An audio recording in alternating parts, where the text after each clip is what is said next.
Welcome to the first ever episode of the Creative Legends podcast, where I talk to some of the most inspiring and creative professionals from all around the world. And today's guest, I'm sitting down with a good friend who inspires me not only creatively, but in all aspects of my life, Mr. Jack Chitty. Jack is a self-taught brand designer that went from working in an advertising job that didn't quite scratch that creative itch to now owning and running his own design studio, Chitco. But his path was not a straight one. In 2019, Jack survived a brain aneurysm, a life-altering event that forced him to completely reevaluate everything and chase his passion for design full-time. After 100 plus job applications, a redundancy that could have crushed him, a ton of self-doubt, he took matters into his own hands. Since then, he has built his own personal brand of over 400,000 followers and worked with some incredible brands like Nations Rugby, proving that storytelling and persistence can help you build your dream career. Jack, welcome to Creative Legends.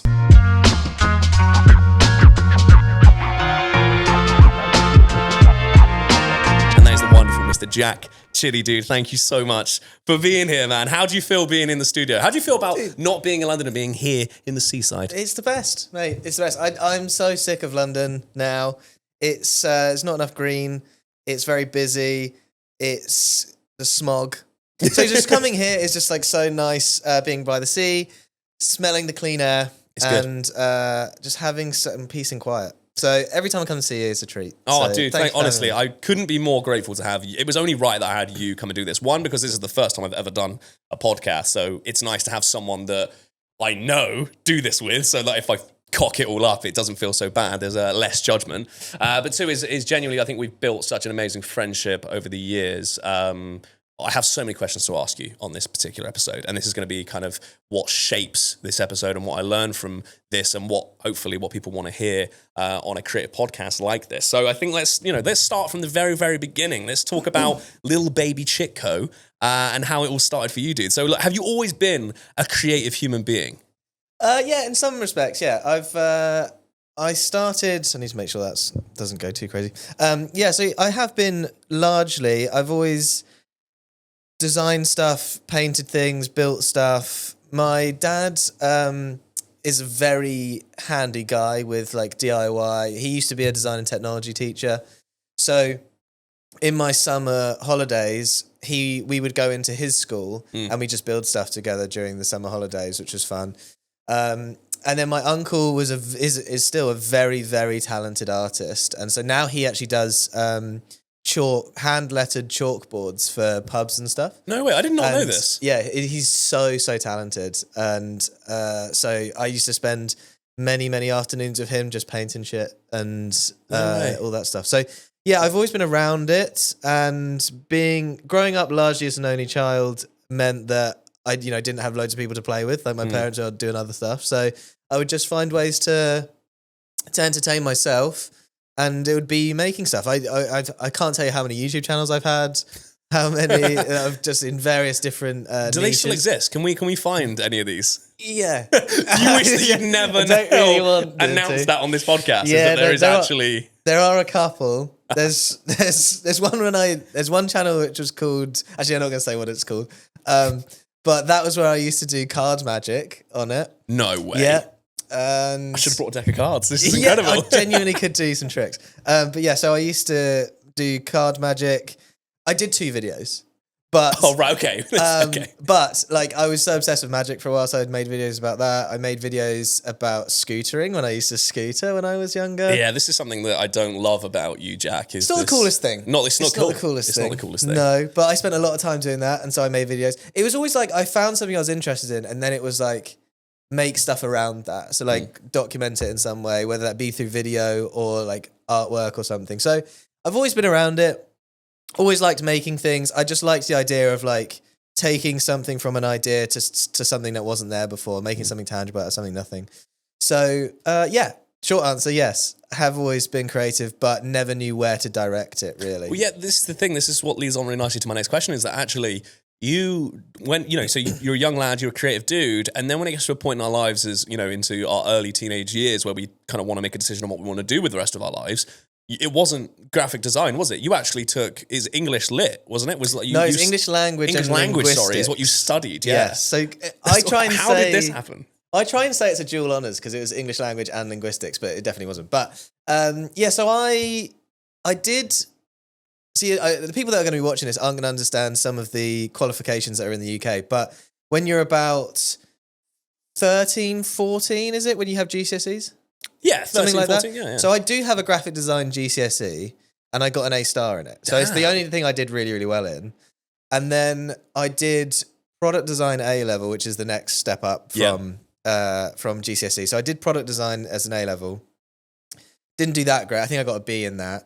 But then I also was quite good at English language at the time. And so like when I was going to uni, I was like, I do want to create stuff, but I didn't know.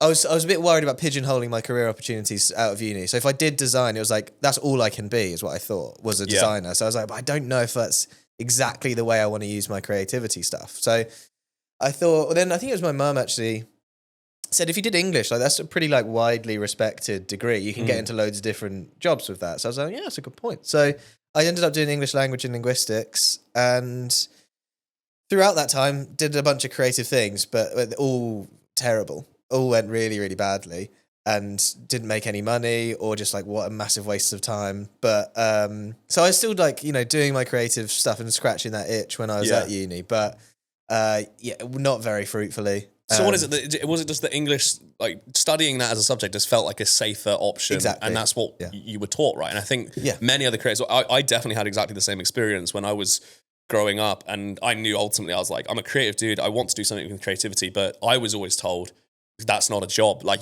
trying to get a job as a creative was like trying to be an actor or a rock star. Like it was so, like the bar was so high, you were never going to achieve it, right? So you're always kind of told to play safe and study something that ultimately is you can always have a fallback like thing on that. And was that a sort of similar thing for you? Totally. I'm such a risk averse person naturally. You are. So it just made sense of like trying to make any kind of fallback option, some sort of safety net. I was like, I could be a journalist, I could work in advertising, I could be a creative, I could be anything with English. And that was the idea, was that it just gave me much more wiggle room with what I wanted to do, because I didn't know what I wanted to do in 3 years' time from starting uni. So I was like, let's just do English. So yeah, exactly that. I was, and still am, very risk averse person. I do really like mull over every decision.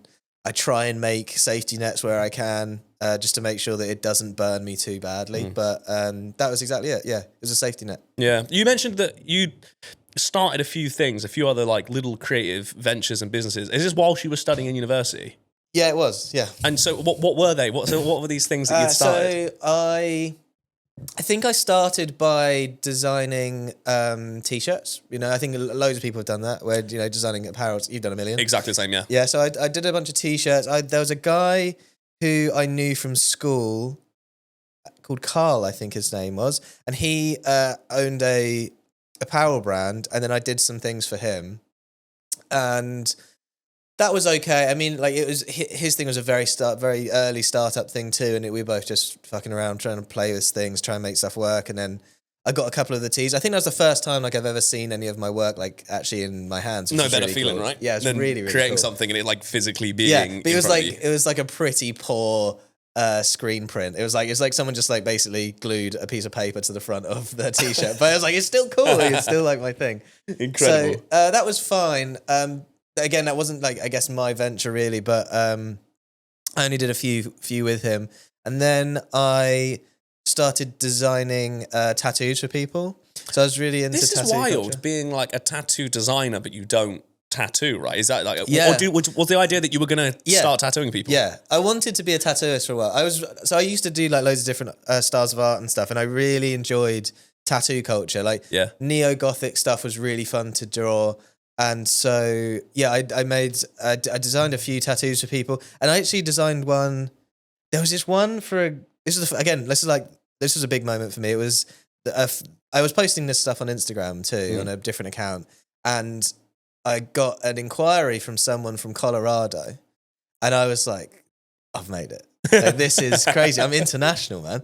I was really excited about it. Because I think everyone's like this when they're like a fledgling creative or something, is you try not to rock the boat too much on what someone wants. And they were really specific in what they wanted. And I was like, that's just such a mad idea. But I didn't want to, I was like, what do I know? I'm not going to push back and try and ruin their design. I might not get paid for it. So they wanted a Asian elephant combined with a Colorado flag and a sunflower.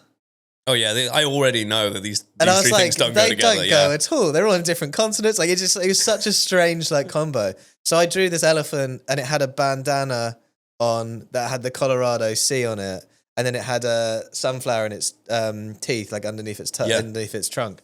And I sold that to them, and then they got it tattooed, which was really cool. And then there was a couple of Dude, do you have that illustration? Are we able to maybe somewhere? Dude, if you can hunt, and if you can dig that out, I would love to see that. It's and not very unfortunately, good. if you're listening to this on any other platform, you're not watching on YouTube, there is going to be a bunch of visuals that we're going to be speaking about in this podcast. So I would absolutely suggest going over to YouTube and watching it there, because you'll get to see all of these like wonderful things that Jack's created. But apologies, carry on, dude. I might have that. I'm not sure. I'm sure I could find it. But it's not very good. But you know, That's why I want to see it. Yeah, we can see the development. So, and then, there was a couple of Americans that were staying at my uni for a semester at the time. And it was my first exposure to American people. And they're so enthusiastic and friendly and excitable all the time. And just because I was trying something, they found that really cool. And I think sometimes with British culture, one of the things I'm not a massive fan about with British culture is the sort of like skepticism and some negativity that comes people's way when they try something new. Yeah. And it always like, oh, you're not going to make it, or why are you wasting your time? That kind of like vibe. Who are you getting that from? What kind of... Just a bunch of people from my uni. Just like mates and again, things. English people from uni. Were just like, that's fucking sad. You're not coming out and you're doing that. And I was like, yeah, it's all I wanted to do. But these American people were like, they were just like so excitable and like really... They were rooting for me, which is really, really cool. And they're like, we'll get a tattoo for you of whatever you want. Like, so I designed these tattoos for these two girls, and they were huge. Like, they were like full thigh pieces. They were massive. How many tattoos did you design at this point? A handful. And now these two girls are going to get full like, leg sleeves. Pretty much. It was like, they were massive leg hits. They were huge. And one was like of a sort of like a sailor girl. Nice. Bust, and then the other one, I think the other one was a rose, and it had some kind of like a badge logo. Actually, I think it had like a rose and some text around the outside, and they were humongous. And I went with them to get them tattooed, and then the tattooist ruined it. Like the sketches, I was really proud of, and then just the coloring and the line work was just like shoddy. But the Americans are so. As I said, they're like so excitable and friendly and just like appreciative. I think Americans love art much more than British people do. I've always said this. This is something I've figured out over the last couple of years. They value it more. They value creativity more than I think the British do. And that comes not just from being a designer. I've heard this across so many other creative individuals as well. Whether you're a photographer or whatever, whenever you're pitching work to a British company, they will do anything they can to squeeze the pennies down and dodge and dive a bill. But every American I've ever worked with and other designers that I spoke to who have worked with American people, they just understand creativity. They see the value in creativity. And I think that's a really fucking awesome thing. Yeah. And that's why I think probably about like 90% of my clients now are from America. Or from overseas. I don't really work with the British too much anymore because they just don't get it. Or it's just so much harder to convince them of something that's a bit more, maybe it's a bit more airy-fairy and creative or whatever, but I don't know. Americans just absolutely understand it a little bit more. So, right, I love the irony of this story as well. So you would design tattoos for people, and then quite recently you've gone through removing a bunch of tattoos on your own body, haven't you? I have, yes, I have. Yeah. Not my proudest moment.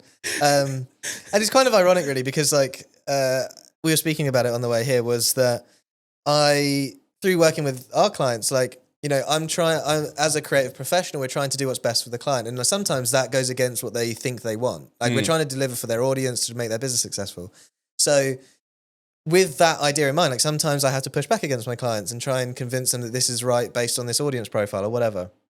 And so I was thinking that, isn't it like a bit ironic that that's how I treat my clients and my creativity? But then if I go and get a tattoo, I'm like, just do what I say. And I don't care what you want. I do what I say. Don't care what's right. Do what I want. And I thought like, that's quite like, it's quite ironic. So I said to a tattooist, I was like, do your thing, man. Do your thing. Like you're a creative, I'm a creative, do your thing. And how did that go? So badly. So I had like I got 5 done, like on my arms and one on my ribs. And 3 weeks later, 3 months later, maybe. I think it was 3 months later because I wasn't allowed to do it any earlier. Then I started getting them removed. And I'm still doing it now. And that was like 2 years ago. So Crazy, dude. it's cost a lot of money to get back to where I was 2 and a bit years ago. But I learned. Well, this is exactly why I don't have tattoos. I don't know whether there's other designers out there that do have a load of tattoos, but I always find it quite difficult to commit to an idea for that long. And because I'm always looking at the work I create now. And then in 6 months' time, I go, that was dog shit. What the hell was I thinking? And I think I would do exactly the same thing with tattoos. I think in the moment, I'd be like, dude, this is fire. This is the best thing I've ever done. And then 6 months later, I'd be like, oh, it sucks. But the difference is I can't change it now. I can't do anything about it. So it's always like paralyzed me from wanting to get a tattoo because I'm too picky. But I think what's quite beautiful about tattoos, for the most part, I know given my situation, take that with a grain of salt, but what I think is quite beautiful about them is I have other ones that I'm not a fan of what they look like, but like it stamps a time of my life where I'm like, oh yeah, that was when I had that going on. And it kind of like acts as like, almost like a scar does. Yeah. Like you remember when you scuffed your knee really badly or something and you're like, it reminds you of that holiday or something. So some of my other tattoos, like they're not like visually that interesting, but they remind me of like, oh, that's when I went to Berlin or something. Yeah. Or that's when I had my brain aneurysm or something, you know. Which like a brilliant segue. This is why I love speaking to you, and this is why I absolutely had to have you as a first guest because we've got so much to talk about, and something like this. This is a crazy story now that we're gonna kind of dive into. And I remember hearing this story for the first time. It's something I didn't know about Jack when I first was introduced to Jack through the powers of social media and Instagram. As we all just see people's work and we see what they decide to put out there. And I don't think I'd seen or heard this story from Jack until one day we were on our first or second ever video call together.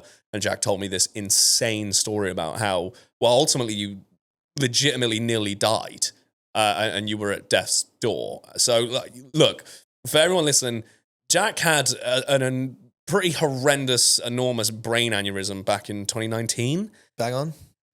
Talk to me about, share the same story that you've shared with me. Let's start from the beginning of that story because this is crazy and this was such a pivotal moment for you in where you are today. Hugely. Yeah. I mean, I put a lot of, I would say genuinely, I'd put pretty much everything that's happened since then down to that moment because it was very like, it sounds so wanky and a bit like boohoo, but like there was like, you know, I had to say goodbye to my parents 3 times where it was like, I'm going to die now. So all the best. So there was a lot of like reflection going on throughout that time. But to get to that point, I'll try and tell it really, really shortly and succinctly. But basically, I had dislocated my shoulder like a good British boy playing cricket in the summer of that year. And so I was rehabbing my shoulder. And so I'd go to the gym and I'd increase weights to do certain exercises and stuff. And picked up a different weight as I had to increase to rehab the shoulder. And I picked my weight up and it felt like someone had poured warm water down the back of my neck. And I was like, I just got here. Like, there's no way I'm sweating. Like, it just felt like, as I said, it just feels like warm water. It felt really strange.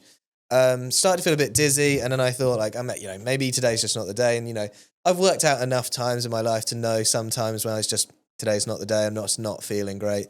So the gym was on the 2nd floor. So I started walking down the stairs to go back to my car. And as I was walking down the stairs, I had to like grip hold of the banister because I was like, I'm feeling a bit dizzy, a bit sick. Got up to my car, and this is when I lived with my parents. So I called my dad and I said to him, can you come and pick me up? I don't feel that well to drive. And he was like, yeah, no worries, I'm around the corner anyway. And then I got off the phone to him, then really deteriorated. My head started feeling like my brain was going to come out my ears. Like it felt like my brain was like expanding into my skull. Dude, this is every time I hear this story, it just absolutely fucks with me so much, dude. Because you have some health anxiety stuff. So dude. Like I think it's one of those things that if I hear the story, I think it's now going to happen to me. And then I start to get like the symptoms. So when you're explaining these symptoms to me, I feel like my brain's going to pop out of my fucking ears. You know about it. I would know about it. Continue. Tell this crazy shit, dude. So, so then started to go downhill, started to get really, really hot and started sweating. So this is so strange is I wasn't remotely thinking about if this was acceptable, socially, but I took my shirt off And then I laid down on the tarmac outside my car on my, like with my shirt off, just lying down on the floor because I was so hot. And then I started being sick really violently. And then some people walked past me, some other gym guys walked past me and they're like, "You all right?"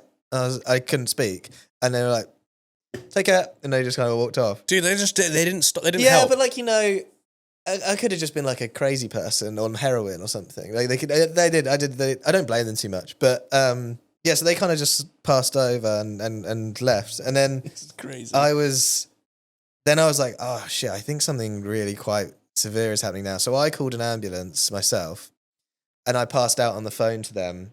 And then again, so from this point onwards, really, for like a week, I don't have any memory of that period.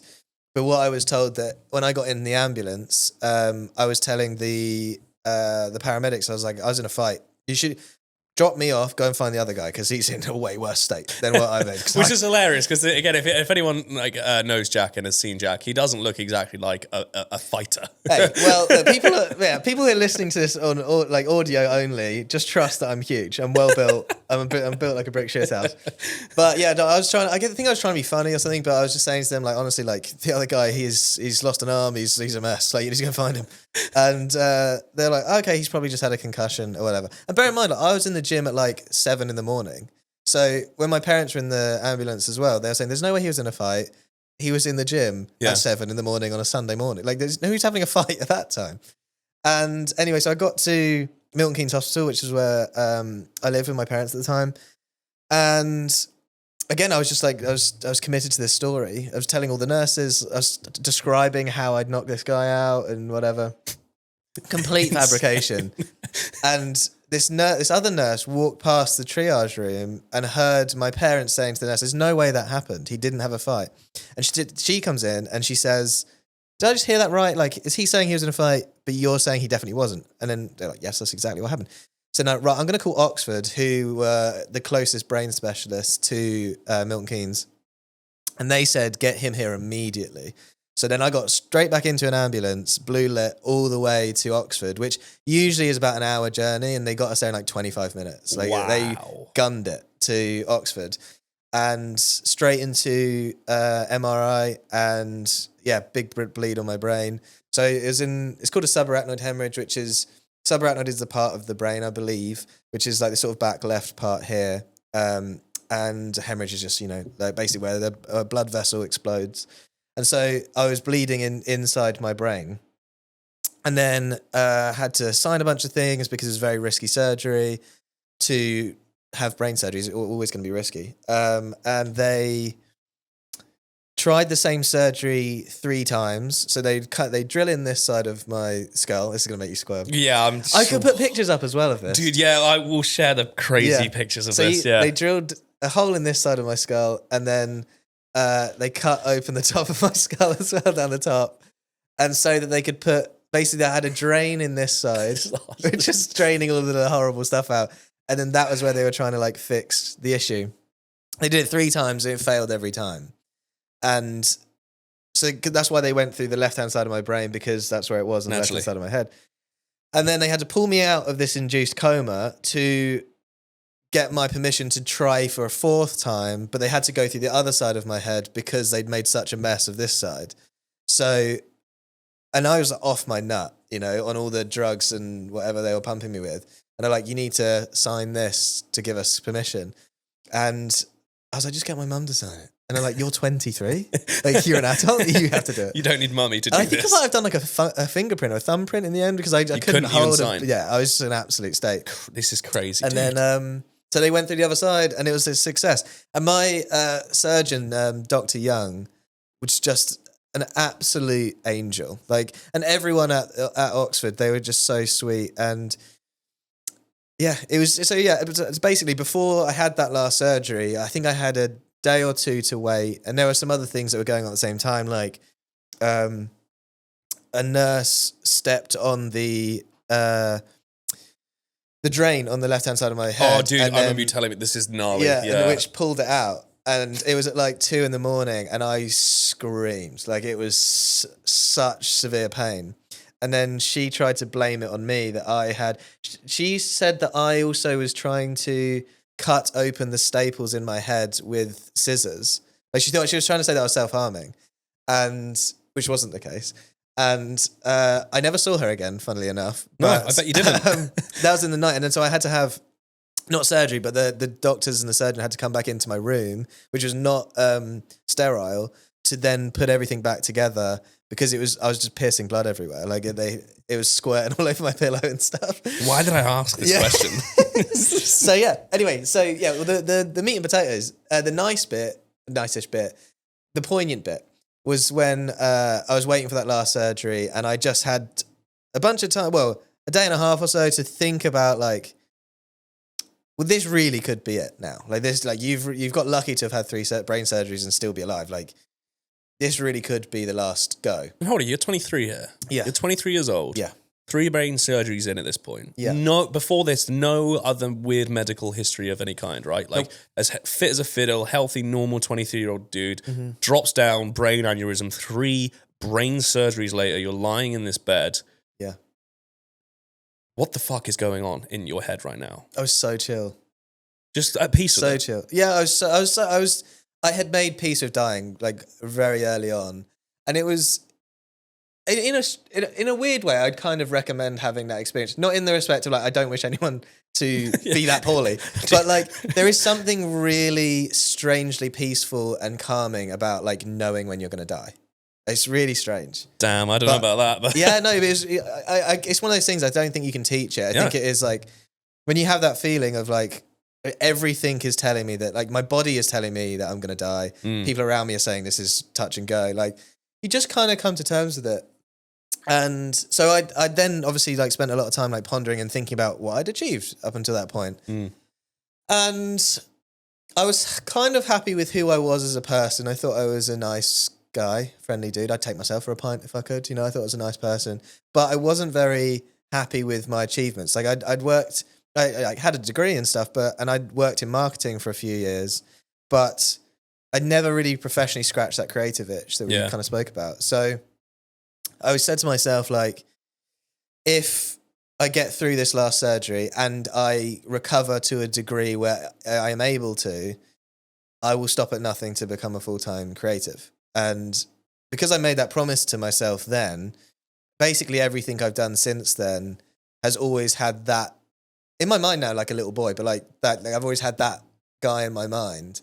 And I can really vividly remember having that conversation with myself. And so whenever I'm having, you know, maybe I'm struggling in business or, you know, creatively it's not working or something, I think back to that guy in the hospital bed and it like gives me like that extra like push to keep going or think about stuff differently. So it was very, very profound and sob story over. But yeah, big moment for me. It's one of the most craziest stories I've ever heard. And I think, I don't know whether it seems to be a lot of amazing creatives that I've spoke to, people that have genuinely inspired me. And I think a lot of the time there's one common theme I find myself resonating with them, and is that they've gone through something truly traumatic, whether that's a health scare of some kind, or maybe it was an upbringing, or maybe it was just a tragic experience that happened in their life. But it seems to be those moments in life is what pushes people to really take being a creative seriously and going for it. So that seems to be what you kind of then, you've done then is, so this crazy experience happens, you do the surgery, you come out the other side of it,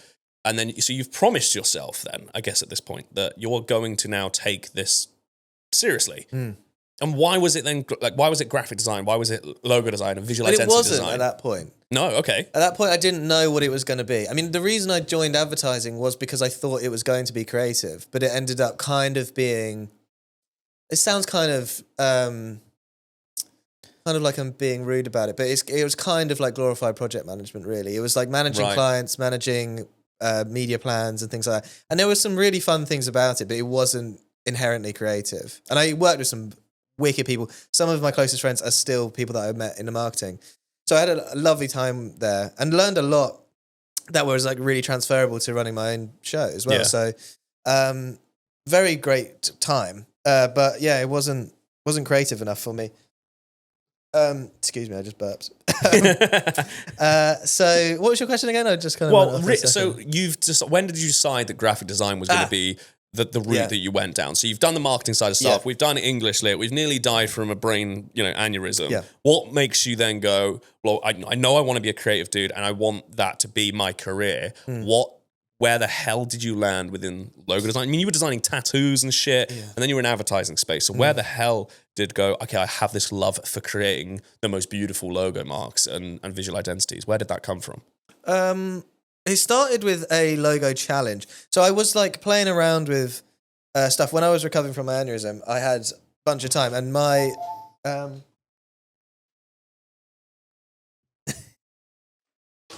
who's that?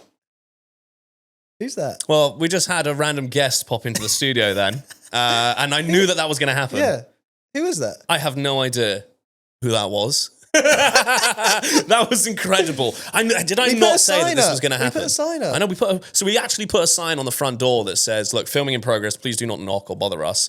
I thought I'd locked the door behind me. I hadn't locked the door, and someone just walked in. So there you go. Look at that. It's like I knew. Hilarious. It's like I knew. Hilarious. Brilliant. So carrying on from that story, graphic design, dude. I had a bunch of time recovering from my aneurysm. So my agency, that advertising agency, they're just the best group of people, and they were so supportive when I was going through. And bear in mind, I was a shit muncher at the job. Like I was so low in the grand scheme of the agency. Like I wasn't, a director or a manager or anything. I was a puny little contributor, and the way that they treated me was just like next level. They paid me. They paid 3 months leave to recover. Wow. And like full pay as well. Like they were just absolutely amazing and so supportive.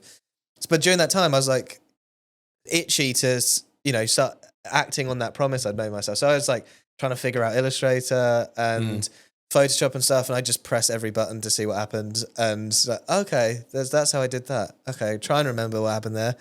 And so I started teaching myself some of the software, and then what was it called? I can't remember the name of the challenge, but it was a 30-day logo challenge, and they give you a brief every day, and you would create a logo and then you post it. Nice. But it wouldn't be like the way that my brain works was like I'd be too shy or too insecure to share something that I'd only spent a day on. So basically, I did the entire challenge of 30 days in probably like 2 months, and then posted them every day as if I had posted them every day, like I made it every day. And they were so bad. There were some of them genuinely would probably hold up now, but most of them were awful. Crazy. Okay. And I just became so obsessed with like trying to make the most reductive mark about like something maybe a complex idea, but then trying to simplify it and learning all the tools and stuff. And so, I started posting the work and had the most fun doing it. But then like when I was in marketing as well, like everyone took the piss out of me for doing it. Like I'd come in the day after and then they'd be like, "Oh, colours were awful on that. What the fuck was that about?" Or something like that. Really? So you were getting like ridiculed in your job? Big time.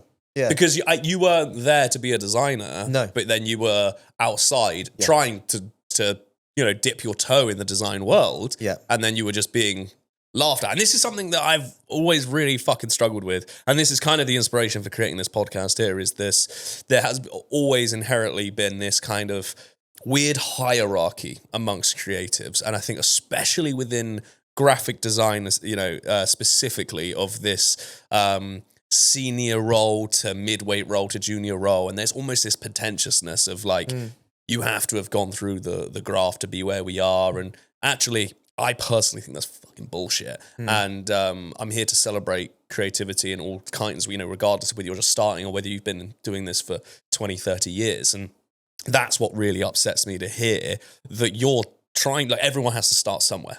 Yeah. Everyone has, like, no one is born good at this. No one is just comes out the womb kicking ass and creating amazing logos, right? It takes a shit ton of time. We all start somewhere. They started somewhere. They sucked at doing shit too, but they still couldn't help but look at a younger dude and give him a fucking hard time for doing it. Yeah. Drives me crazy. But I think to their credit, I think they were trying to, it was probably framed as banter, but like like every day was kind of like, it just took a little bit more of my soul away. Yeah. And like it eventually was like, it wore away eventually. But I think I've had my like comeuppance on those people since then, having seen them at like weddings and things since, and then they see what I've been up to and they're in the same job.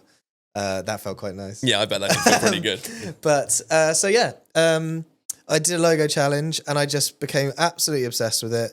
And then I started following, the Draplins of the world and people like that. And I just became absolutely transfixed on everything within branding. The brand world was just so exciting for me because it wasn't just like what art is, which is largely kind of like self-expression and trying to convey a message or an idea, where it had function, like it was a problem-solving thing too. Yeah. So like that, I really liked that sort of strategic part of the way that I thought, and then I loved creating things. So it just like it made so much sense on so many levels, where I was solving problems through visuals, and I just started playing. And then I entered other competitions. I would not recommend any creatives do competitions for work. No, bear in absolutely mind. But not. I used to do this. Don't do spec work. It takes advantage of creative people. I absolutely wouldn't recommend doing it. But at the time, I didn't know any better, and I entered a redesign competition for Watford Football Club's football badge. Nice. And didn't get anywhere. But I spent, no joke, 100+ hours on it. I was so obsessed about making it perfect. Yeah. And my dad's a Watford fan, so it meant extra for me, because I was like, if I got to design the badge for my dad's team, like that would have been... Oh, dude, what a win. But then I was like, I genuinely believed it though at the time. I was like, I think I'm good enough. But like, it's probably like, the 40th thing I've ever designed. Do you think there's something in that as well? I've got that as well. I can show you those. Oh, dude, yeah, this is great. Yeah. We're going to be putting up so much of Jack's like earlier work and where he's come from, what he's done. But do you think there's something in that then? Like, I think there is, where a little bit of crazy false self-confidence can actually sometimes push you. I guess it's that faking it till you make it. But do you think because you believed in yourself, because this is early days at this point, so at this point in your life, you've not actually had a proper paid position as a graphic designer? No. This is purely just you going, I really like this subject. I'm finding my feet within it. I think I'm good enough. Maybe I'm good enough to redesign the badge logo for a football club. Yeah, and the way I say that sounds like such a shitty thing to say to you. Insane. But in hindsight, that's a gnarly dream to have. Insane. But not impossible. So it was only impossible if I didn't try, right? Exactly. So mental level of self-belief that I really thought that I was good enough. That's so good. And genuinely, I look back at that and if I can't actually, I can remember roughly the shapes of what I made, but I'm sure the kerning and stuff was like an absolute mess. I don't even know what I don't think I knew what kerning was at the time, or selecting appropriate typefaces and things like that.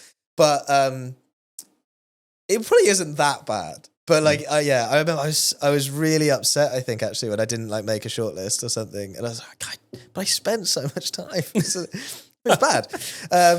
So I did that. I did a bunch of those things. And then, funnily enough, my neighbor at the time worked for a music label. And during COVID, do you remember when everyone would come out at 7 p.m. on a Tuesday and clap for the NHS? Yeah, dude. Right? Yeah, I remember this, yeah. So we would go out and we would clap. I mean, it's weird, a very meaningless gesture, really. But we would go out and we'd clap and smash saucepans together or whatever. And our neighbour came out and we started chatting over the fence. And I didn't know that he ran a music label, and he was talking about music artwork. Yeah. And so I was like, really? That sounds cool. And then so he hired me to design some music artwork for a couple of his DJs.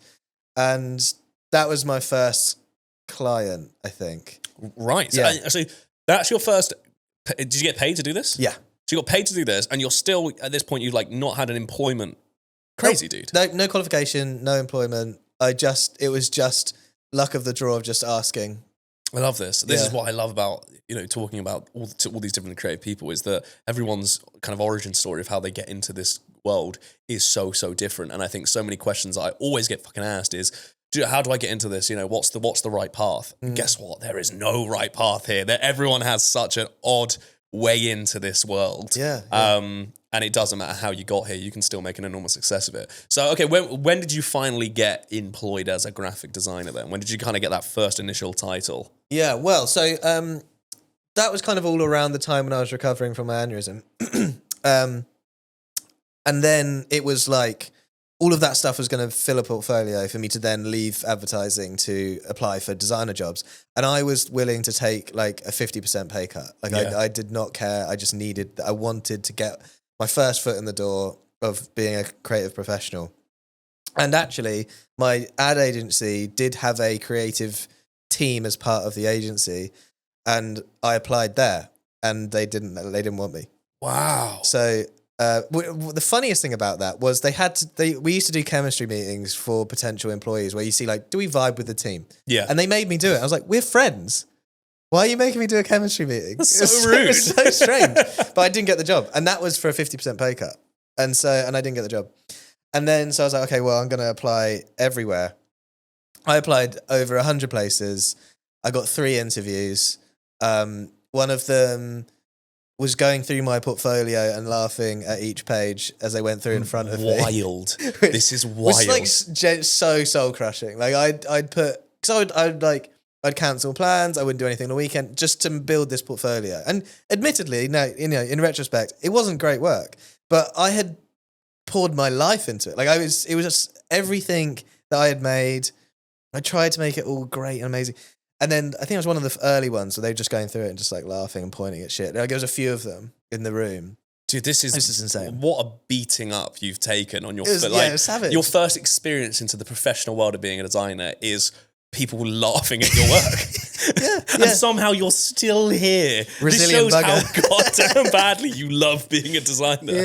Yeah. Maybe like with this is, I'll roll forward in a minute, but then there's another interview that I had where they said I look really old and I come across really intense. And I was like, again, like, this is insane. Ever. Like, but then I tried to like think on my feet, and I was like, I think you're mistaking my intensity for passion. I think that's kind of where you're That's bloody trying good, to try to wing it into my way, but they weren't having it. And then the other interview I had, they gave me a shot, and I got the job. Didn't have to have a pay cut as well. So nice. I was like, this is amazing. Like I get paid the same money to do something I love. What the hell? This is amazing. And within 2 weeks, I hated my life. Why? I was trying to fight that feeling of the disappointment, but basically, because I'd spent best part of a year and a half, all of my free time working on becoming as good a designer as I could be, self-taught, and working with clients here and there, like, friends of friends and stuff, to spend all that time and then eventually get the thing I'd been working towards and coming true on that promise that I made myself in the hospital bed, to then be disappointed with the job felt like just like my ass fell through the seat. Like I was just so sad because I was like, this is what I wanted. It turns out I didn't want it, but it was largely because it was more of less of a graphic design job, more of an artwork job, and it was more like, here's some brand guidelines, make PDF after PDF after PDF after PDF, and spending all your time in InDesign. And I hate InDesign. I know. So I absolutely hate have it. weekly calls from Jack when he has to do something in InDesign, It's just so and he rings me strange. to be like, "What the fuck is this? How do I use this thing?" None of it is like intuitive. It uses all the different shortcuts. It's so confusing. So if there's anyone from the InDesign team listening, sorry. Jack's never. He'll go sign in. Yeah, I'm good at it now. I've got much better at it now, and I totally appreciate its use case. But I try and spend as little time in it as possible. Awesome. If you're a developer of InDesign, then I want you to hack into Jack's account, and then when he opens up InDesign for the first time, just have a massive "fuck you, Jack" message. Yeah. Or just on that make like a really baby version that has like 4 controls, and that would be good for me. So I just spent all my time doing that, and it was just really not fulfilling. Me and my boss did not see eye to eye at all, and I learned a lot about me as an employee in that job. And you were telling me this last night. This is amazing. Yeah, talk to me about this. I was not a good employee. And it's easy to say that and maybe like joke about it, but my behavior was not acceptable. So it takes some minerals to admit this. So so what do you mean by unacceptable? What were you doing that was unacceptable as an employee? I was just really insubordinate and rude to my manager all the time. This is crazy. To have that kind of level of ego about design, having no qualification, no other previous experience, to be able to like swing my dick around that much to someone who's 5-10 years older than me was just like, it's just so unprofessional and insubordinate. And we had, regular disagreements that weren't particularly professional. They would, raise voices and things. Wow. And yeah, we just never saw eye to eye from day one. And I honestly don't harbour any ill will towards him, because I would have been an absolute nightmare to manage. And eventually, maybe I'm skeptical about the way that I left the business, but I was made redundant, which for Americans means being laid off. They didn't need the job anymore, how it was phrased to me.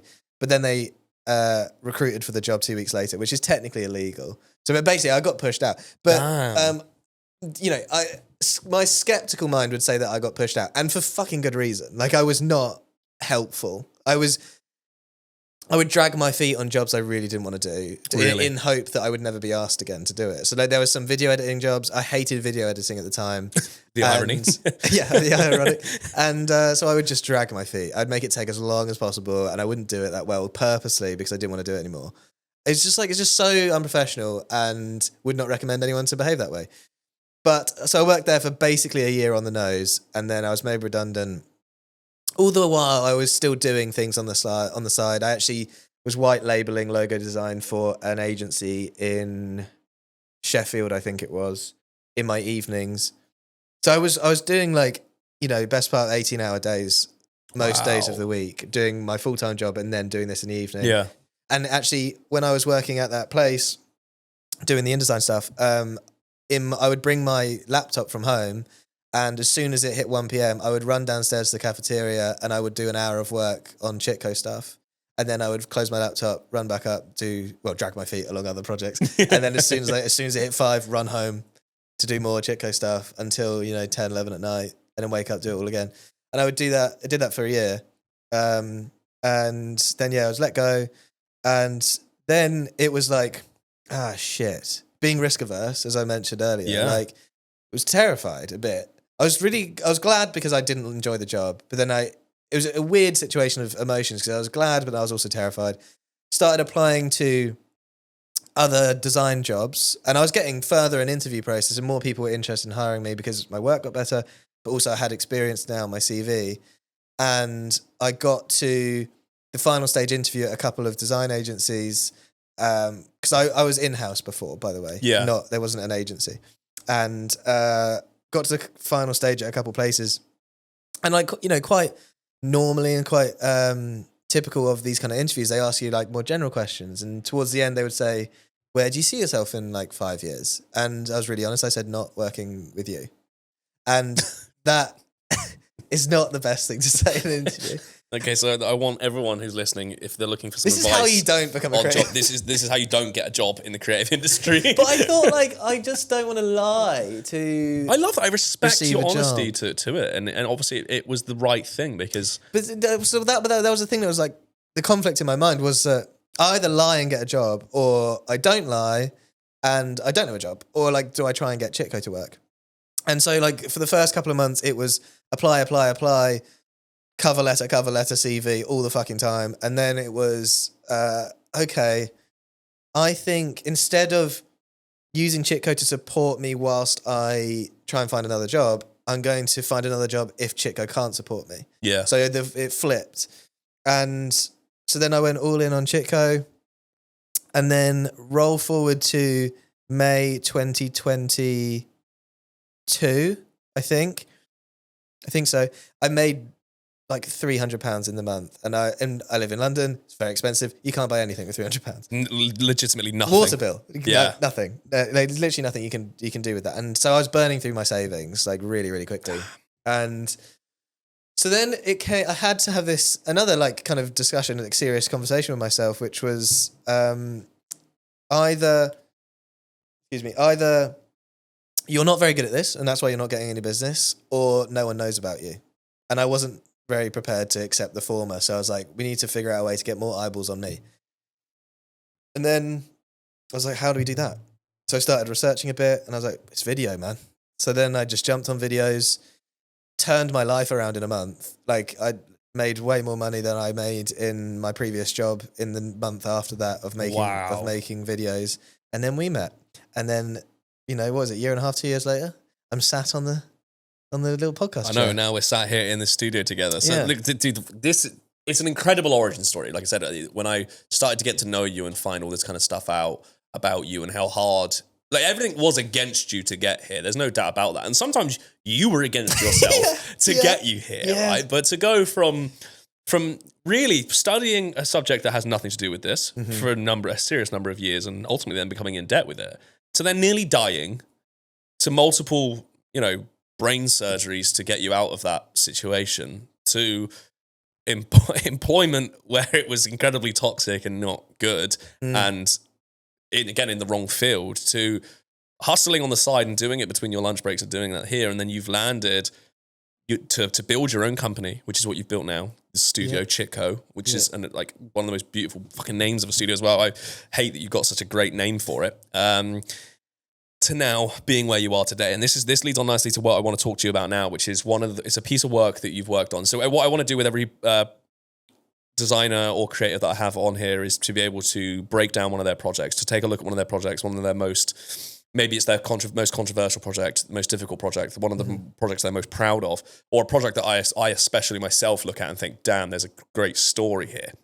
And I want to talk to you about one massive one in yours in particular, because it's the biggest client, correct me if I'm wrong, that you've ever worked on. This thing is an enormous thing. Yeah. It has more challenges than one would like to accept. Probably my hardest project as well as my biggest. And so many lessons learned along the way. And I was quite lucky to intimately be able to see you work on this throughout the amount of time you've done that. And that is for Six Nations Rugby. So for people that don't know, Jack was, over the last couple of years now, has been building Chitco, using social media to do so. And has found a ridiculous amount of success doing it and finding some of the most amazing clients that he's been able to work on, from tiny little startups to individuals just looking to create their first coffee for the first time, to crazy like tech things. And then suddenly one day you have an email and it's Six Nations Rugby. So again, if you're not from the UK, you may not understand how, a big deal of that. But Six Nations is like the World Cup of yeah, pretty much. Rugby. They run all the biggest rugby tournaments in the world. Yeah, it's an enormous part of British culture. Huge, yeah. It's enormous. So to have that institution knock on your door, and at this point, a guy, again, has zero qualification technically in this field, other than I am just going to give this a go, learn as much as I can learn by self-initiated study, and then starting an Instagram account to share how he creates what he creates. To have that institution knock on your door and want to work with you is an insane thing. So talk to me about that. Tell me what was that like when that email came in? So it wasn't an email, it was a DM. It was a DM. Mental. This is crazy. They DM'd you on Instagram? Yeah. Crazy. So that's what was so strange about it. So like, through building an audience genuinely by accident, it was only because I wanted clients. So that was all the reason I started posting videos, and subsequently have been so fortunate to build an audience of like-minded creatives where we're all just kind of figuring this shit out, like making mistakes all the time. But, ultimately the love of the game is what keeps us going. And through that, I'm very fortunate again to get a bunch of DMs from people of designers, but clients or whoever. And also what comes with that, a lot of spam. You get a lot of spam, a lot of my time spent managing spam.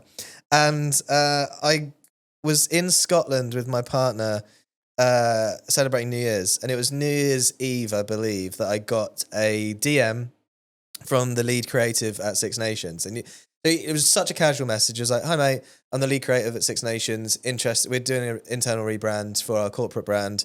Thought you might be good for this. Would you like, should we have a call?"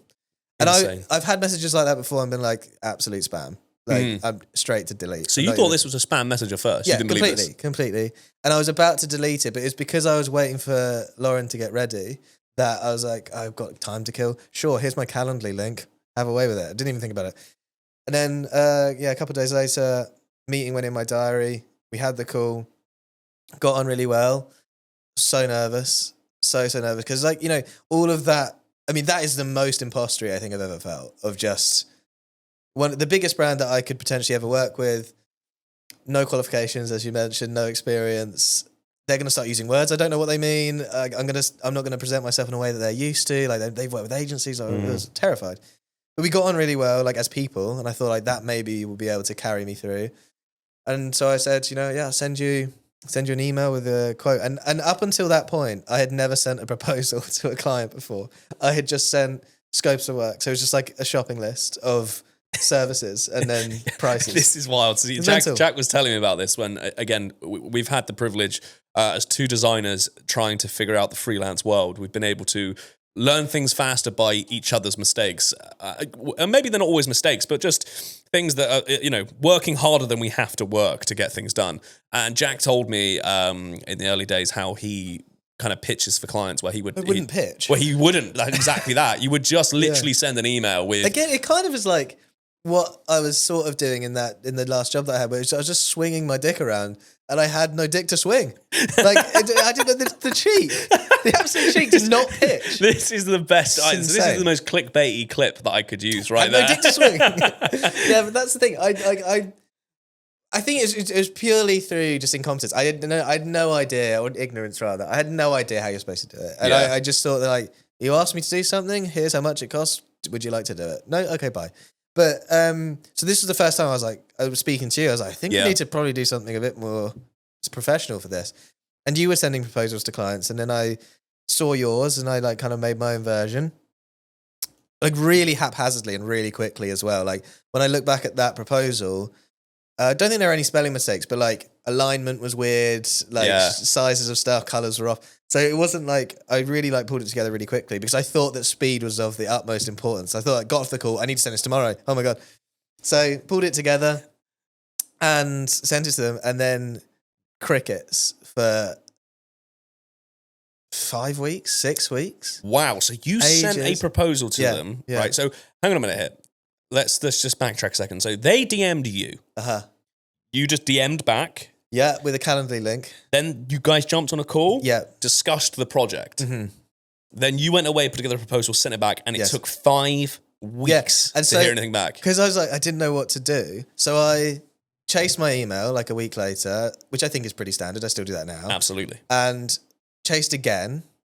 And then I was just like, because I was really, really excited. I really wanted the project. I then DM'd him on his personal account. Oh, damn.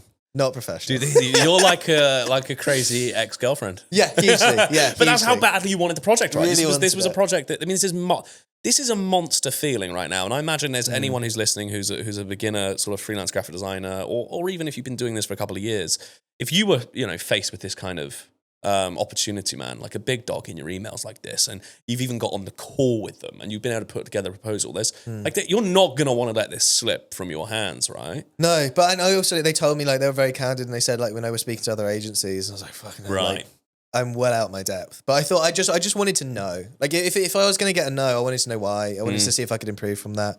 Yeah, and I didn't hear anything. He didn't reply to the personal DM. He didn't reply to anything until, I think, probably 6 weeks afterwards. And I sent them sort of like a bronze, silver, gold approach. It was like, I think it was logo design only, then visual identity, and then brand identity. I had never done a brand identity project at that point. I'd never done any strategy or verbal identity stuff. Yeah. I was just like, I'll just figure it out. I'll ask CJ loads great of questions. Great way to start a project, isn't it? On Six Nations for the first time. Yeah, trying the to biggest figure brand it you could work on. Let's do something I've never done before. I think, again, that's a mental. I reckon you ask any very successful designer how they've done what they've done and where they've got to in life. 9 times out of 10, a lot of people promise something that they can't deliver, and then once you promised it, you've got to figure out how to fucking do it. Yeah, and then you do it. You do. I think. But thankfully, they didn't want a brand identity, so I was like, kind of dodged a bullet. But anyway, they came back and they said, "Yeah, we'll go for the visual identity, please." And I was like, "Holy shit!" So how are you feeling at this point? Well, it went from like massive excitement to, oh fuck, like how am I actually going to do this? Yeah, and to a standard that they expect. Am I really, like, can I actually hang with the big boys? Was like really scary. So yeah, it was very daunting. And I think I ripped up my entire process up at that point and started again of how I was going to do it, because I just I really wanted to show them how much work I had done. Because I researched everything. Yeah, like anything to do with rugby, and I wasn't like innately a massive rugby fan. I'd watch Six Nations sometimes, but I wouldn't watch any domestic games or anything like that. So I just researched everything. I interrogated the brief. I asked so many questions, some audience profiling stuff I hadn't done before. So there was, but that came from marketing, you know, that audience profiling stuff. So there was loads of fantastic transferable skills that came from there. And it was the first time I did design directions, I think, before that I actually started design as well. I remember seeing these, Yeah, showed all the research, presented all of that to their full team. And to get to a point where we would do design directions, they'd select an option of what they felt like stylistically based on all the research and my recommendation where we'd go. And then, like, even more dread came in of, like, I had a feeling that, like, I could be a good designer at some point in my life, but I thought like maybe this is too early for something this big for my skill set right now. Yeah, and I thought like there was so much pressure of I've got to deliver the best thing I've ever made on this project. I have to, and so there was so much pressure I was putting on myself of I have to deliver the best thing I can do. This has to be the best thing ever. And I spent ages, and I came up with hundreds of different things. Yeah, dude. So how long did that first? So you've gone away, you've gone and got design direction, kind of a few different avenues for you to go down, right? Yes, yeah. Did you then share it with them directly then, before you then started sketching? Yeah, so I didn't do any sketches until I had the direction signed off. So you got direction, you know, okay, we know we're going to go somewhere in this world, basically. We're going to go and play with a mark somewhere in that world. Yeah. Talk to me about the sketching, because this is something that I absolutely envy Jack about so much. Between, like, as two different, we were doing this before we got onto the podcast, is he was showing me his sketchbook, which he actually has here, and we're going to go through it in just a second. But the sketching process for something like this, where the fuck do you begin?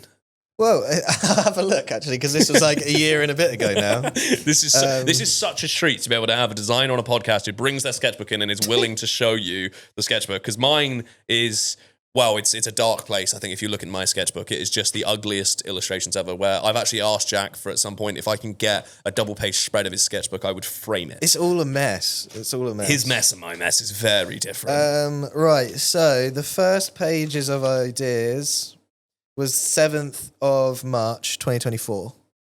Damn, dude. So we're looking at nearly a year has gone by since this has happened. Yeah. So some of the things so I made a note at the top. Hopefully we can choose some of this B-roll. Yeah, dude, we'll take shots of this and overlay it. But at the top, I had crown, globe, trophy, star, rugby ball, connected shapes, people/fans. And I wrote sans serif for some reason. But so then I just started fucking around with rugby ball shapes, so just loads of ovals, stars, trying to show motion, energy, that kind of stuff. And so one of the things that was really clear, they were really, really sure on it, said it has to be unmistakably rugby on first glance. So that was a specific they were really phrase dead that they had told you. Yeah. You do what I do. I love this. This is something I think has become a bit of a superpower as well, is I take little sections and phrases that my clients have said, their exact words, and I write them down, and they're almost like anchors for me when coming up with an idea.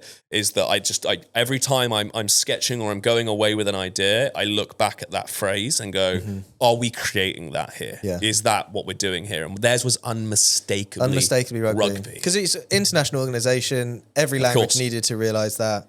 Then I think this was the first idea that I thought had promise, was this thing here. Oh, yes, dude, I remember you showing me this, yeah. It was kind of like the idea of like a planet and a rugby ball coming together, but in retrospect kind of just looks quite like intergalactic and not very like professional.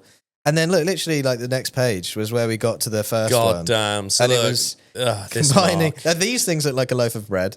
These ones here look like a baguette. They do look like a So there's just like so much shit in this. But then had the idea of, so like when a rugby game starts, often they have the rugby ball, kind of like with football, they have the rugby ball positioned on a rugby tee on like a plinth, and then the teams walk either side of it. Yes. And so the rugby ball is like positioned perfectly straight up, if you can imagine that, if you're just listening.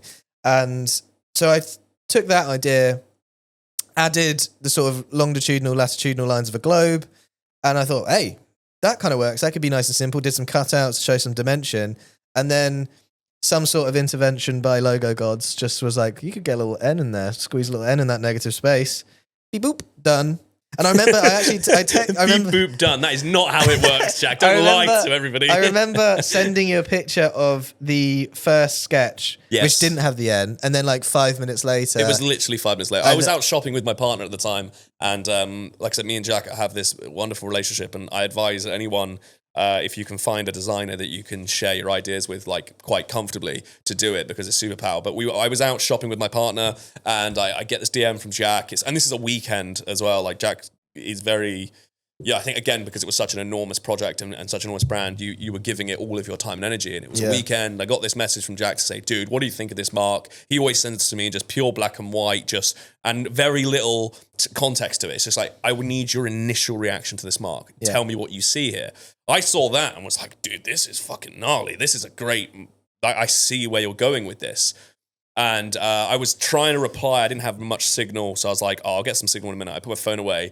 Within like minutes later, you've gone, no, scrap that. I got this. Yeah. And I literally lost my mind. I was in the middle of the shops. I grabbed I tapped my partner and was like, look at this mark. This Jack's just done this thing. And it's to this day is something I am so proud of you for creating. Thanks, man. Genuinely. I still think it's one of the best things I've ever done. But, this is why it's like one of the most challenging projects as well, is that got, when I presented that, we'll put up some of the mocks, I imagine, of that.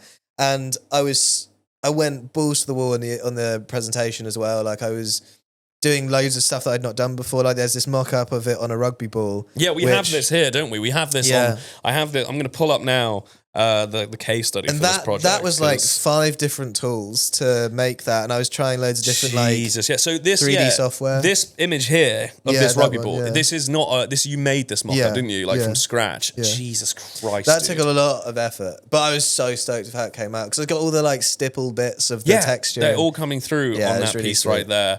And what I love about what Jack does as well on his case studies on his website is like you show all the sketch. Again, this is why you know you're good at sketching. And he says he's not. No. But he'll show his sketches. I just like this is what we were speaking about before we started, was that I think that the page, when you look at the pages as a whole, you can see like, I can see why he was exploring that, and then he did that, and then he did that, and then look, there it was. Like you can see the thinking behind it, and I like showing that. So this is what you did. Was this a conscious decision to do when you were working on this particular project? Is to create mock-ups for this that literally could not be, you can't just find these online and download them and make them. These are the most bespoke mock-ups you possibly could. Yes, that try one I made, where I took a photo, I actually stole that photo, and then AI generated out the like watermark on top of it. God damn, look at that. Because I didn't want to pay like £400 for the photo. Criminal. I love it. A bit naughty. And then photoshopped that. Ridiculous, dude. And this one here, there's a mock-up here which is absolutely gnarly of like a TV broadcast of one of the players, and in the background are the sponsors, logos, and everyone else's. Because one of the things that in the design direction meetings was that they gave me a lot of examples of other brands that they want to be shoulder to shoulder with, like that weren't necessarily in rugby. They were like UFC, they were FIFA World Cup, it was the Open, golf. So that kind of prestige. And so I was like, you want to see this logo next to other big players, and what does that look like? So then I was thinking like, how can I show that in a rugby setting? And then I was thinking about like how rugby players get interviewed after games, and there's that wall behind them full of other brands and sponsors. So many different, what does it look like in amongst those? And if it stands out, then God, it was such a brilliant way to show that. Now, this is where the story changes. This is actually where the tides turn on this, because I remember you showing me this mark, you putting together the presentation for this thing. There was an enormous amount of confidence in it. I had full faith. I remember telling you outright, if it was me presenting this idea, I would have so much confidence in it. It's so strong. It makes the most sense for what that brief was. You've got this, right? And the presentation was killer. What happened, dude? Well, I was still really, really nervous because, it's one thing, me thinking it's nice, and it's a really lovely boost of confidence with you thinking it's nice with all your pedigree of design work, that you backing it as well, like gave me a massive boost. I presented it the best I could, and all the team immediate thoughts were loving it. Also, bear in mind, there was the head of brand there as well, who had just joined Six Nations from DAZN. And she was like, designed the streaming thing. and she was very influential on all of their identity as well. So I was like bricking it. I was really, really nervous, but it was received really well, really, really well. And then again, I'm not sure how long it was, but it was a couple of weeks maybe until I heard from anything. And it went around the houses. So with Six Nations, you've got the core team, the corporate team, and then you've got each and every corporate team for each nation. So you've got like, I think there's probably like 60 plus people who are like significant stakeholders in making a decision for that. So fucking hell. There was so much, so many people that it needed to go through, and it went through everyone until one person said no. And they had a very big say. And they said no on the basis that it felt like a bird cage, I think is what they said. Which, fair. I get it. I can totally see that. But I was like, soul crushed. But then off the back of that, through that whole expression of that particular mark, the brief started to change a bit. And so, because that nailed that brief, like I was really confident in that. And so were they. They said I nailed the brief. So then they started to change the brief a bit to focusing a bit more on their heritage. Like I think I actually have written down somewhere. I think off the top of my head, I think it's 1883 they started. So they're a very old brand, very well established. They are part of the fabric of culture of rugby in the UK. So like they wanted to lean more into that heritage and the premium offering of their tournaments and their broadcasting and their partnerships. So the brief started to tweak a little bit to focus on that rather than something that was like really, really clean, modern, and different to what other brands had done. So that like kind of pushed the creative boundaries, I think, of the brief, and I think it did well. But then the brief started to change, as I said. And so one of the things that the guy who didn't like that one said was that he wanted it to feel more rugby. And I was like, what's more rugby than a rugby ball? Dude, what is more rugby But what he was trying to articulate there was like more motion. So, for example, he referred to the NBA logo and the MLB logo where it's a silhouette of someone playing the sport, right? Yes. And I was of the opinion of that feels a little reductive and a bit, don't really want to say lazy, but it felt quite Route One. And you could get, there's not much creative thinking going on there. It's a silhouette of someone playing rugby. And I was like, okay, I'm with you on what you're trying to achieve, which is very much this side of the spectrum, which is very literal. Yes. Then what we did with the first mark was quite implicit, and it was like there's a bit more thinking going on there. So I was thinking, how do we feel about finding somewhere in between those? Because I'm not quite happy going full silhouette and kind of treating the audience a bit like idiots, like just let you know this is a rugby game. Like I think I wanted to find somewhere in between that we could get somewhere creative. And so I was thinking about like what else is intrinsically rugby that we can show motion. I was thinking conversions, I was thinking tries, I was thinking scrums. But I was like, there's a lot of people involved and detail. There's a lot of limbs going on here. Exactly, a lot of limbs, right? So, and I thought about the line out, which is essentially like a throw-in equivalent of football.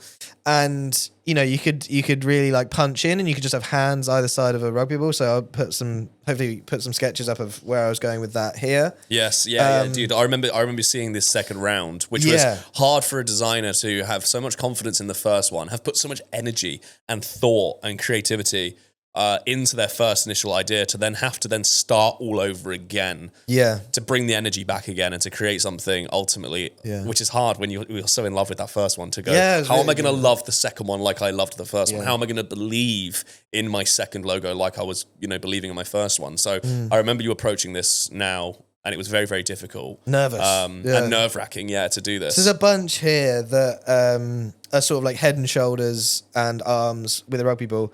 Some of them, they kind of worked, but then, so basically I presented a sort of like round 2.5 or like 1.5. Yeah, like a 1.5. It was like a median where I was like, is this kind of in the space that we're liking? And they were like, yeah, that's kind of cool.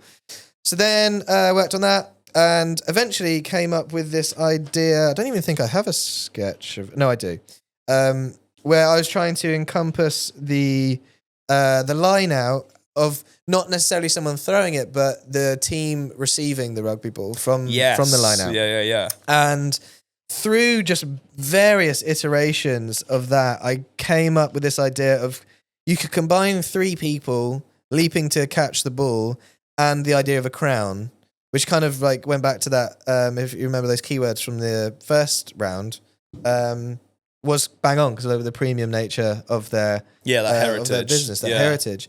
And so worked that up, and I was like, hey, this is pretty tasty. And then did the same thing, made a presentation for it, presented it again, received very well.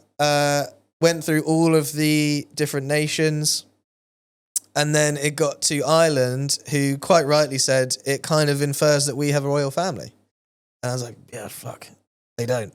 Shit. So that's probably like my bad, you know. I should have looked into There's that. a lot to think about though here. You know, Yeah. this isn't, you know, I think when we deal with a client or we're dealing with a particular project, you know, and it's you and them, and it's quite, you know, most of the time a pretty simplistic business that we're working on in the grand scheme of things. This had so many moving parts, so many different people, cultures, belief system, ideologies all inside of this thing, and you had to please all of them. Yeah.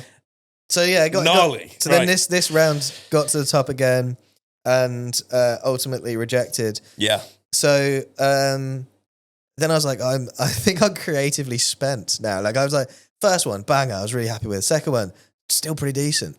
And then again, the brief kind of morphed again after that, where there was a design that was made internally at Six Nations, which kind of took the concept of my first round of a globe and a rugby ball, but very, very heavily linked it to the new branding for all of the tournaments. So the men's Six Nations, women's, under 20s. And that sort of vibe. So basically someone had done this sketch, and they kind of got to the point where it was like, can you just clean this up and make it as nice as it can be? And that's kind of where we ended up, really. I did some few tweaks and then sort of built an identity around that. And so then these guys kind of, fell to the wayside. But the whole experience was just absolutely mad. I felt so out of my depth for almost all of it, but they were so great to work with. They were so supportive and encouraging. And every time that I got rejected, they sent so much praise of the thinking and all of the work that went behind it. So I never felt super dejected. No one was just shitting on the ideas. Exactly. And just I was worried that dude, it was going to suck. Move on. I was worried it was going to be like a challenge on my skill set. Like I presented it and they're like, no, this is bad. But it wasn't. They were really, really kind with it. And so we got to a place at the end where I was working with their idea and cleaning it up and making it as good as it could be. And that's now everywhere on the app, on their website. And an incredible accomplishment. Bananas. This is why I wanted to speak about this particular project, because it was such a monster. There were so many things that had gone wrong and so many, things that could have really set you back as a designer, dude. So look, how do you feel now, with that? You explain it like heartbreak to see that original logo that's on that skateboard there, the globe with the N in it and the rugby ball. How do you deal with that being it's not being used to this day, and it will never see the light of day in terms of being used? Yeah, there's not really many brands that are. There's no other global rugby brand beginning with N that could probably use it, so it's probably going to die a death. But when I look at it, it sounds so wanky, but it kind of what I was saying earlier, like a scar. Like it kind of just reminds me of a time where I was like, it really pushed me creatively. I had to really level up, and so it kind of encompasses all of that. And so I look at it very fondly, and I'm really glad that for my biggest project at the time, I delivered something. I delivered something that was the best thing I'd ever done up until that point. So for that to happen, well, I'm really grateful that I delivered something I was really, really happy with. Is there anything you would have done differently now? Looking back at it all, there's nothing you'd do differently in the whole project? So. Well, I could have done a better proposal and things like that. No, but you could have. I just didn't know any better. You got the gig, dude. You got the gig. I didn't know any better. I did the absolute best I could. I gave it 110% at every stage. Yeah. And so, no, I have no regrets. I had an amazing time working with them. And what an absolute honor it was in my first year of freelance to work on something that huge was just massive. So no. Do you have the desire to work with a big brand again because of just how difficult it was to obviously all those moving parts, all those people with decision makings, and obviously, and it can take away the enjoyment. There was moments in that project. You were a broken man, and it really challenged you and tested you. And again, for full transparency, this project nearly took an entire year of your life. Yeah. It took a lot of your time up. An amazing experience and probably absolutely worth it to you as an individual. But do you have like a newfound appreciation for those smaller, more intimate projects that you work on and that kind of creative freedom that you get from those type of things? Or is there still a part of you as a creative who loves the fucking challenge of how hard it can get? I think both. I love both. But they're both so different. I do love the intimacy of working with founders. It's really, really fun.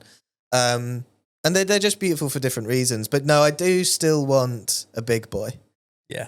Like, well, I do have a big boy. Six Nations is a big boy. I don't mean no disrespect by that, but I would like, something that is wholly mine. Yeah. Another go at it. Another go at it. I would do. Yeah. I love that challenge so much. And it was a really joyful experience. And I think it really leveled me up from an ability standpoint. So, yeah, I would love another crack at another big brand. If you had any advice then for a designer out there now that maybe has a client that's come to them, and maybe it's not as big as Six Nations, maybe it's bigger, but for them individuals, like it's a really big project and they're feeling the pressure of it immediately and they really want that gig. Do you have any advice for them for that kind of for taking on a project like that? And that could be business advice, creative advice, just personal advice. I think for me, I have to be able to put my head on a pillow of a day and know I could not have done any more. Yeah, love it. And so the idea of working on every project to me, I treat like it's the biggest thing I've ever done. And I want to make sure that when the project is wrapped, I know myself that I could not have done better. And I think that's where...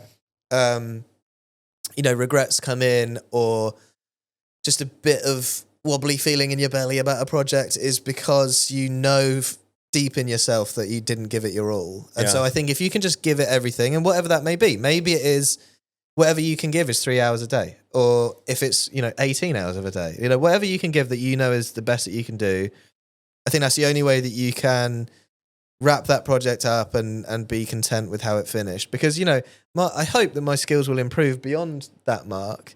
And, but I'll still look back at that process and know that I couldn't have done anything more at that time. I love that. So I think there's a quote, I think it's a Steve Jobs quote, I believe, actually from his dad, that when he was younger, his dad asked him to come and help him paint the fence in their backyard, and they started painting the part of the fence that faced into the yard, right? And then once that had dried, once they finished that side, Steve's dad went through the other side and started painting the other side. And Steve was like, why are we doing that? No one's going to see it. He said, but I'll know. Yeah. And that is I think about that all the time. And this just kind of goes hand in hand with what I was just saying. If you know deep in your heart that you didn't give it everything, that sucks. That'll eat you up. So give it your absolute best, whatever that best looks like. That's the only way that you know that you can look back at it in 10 years' time and know you have no regrets about it and you gave it everything you could. So, dude, I love that. I think that's fantastic advice. And the Steve Jobs thing as well is I've heard that particular quote before, and that's actually why Apple design all of their internal hardware so beautifully. Yeah. Because people and the guys that were building the computers at the time, designing the computers and all the motherboards and the switchboards and everything else, were saying to Steve, why the fuck are we spending so much time on that? No one's going to see it. And he's like, I'll know. Yeah. I'll know what's inside my computer. Make it beautiful. Love that. That pumps me up so much.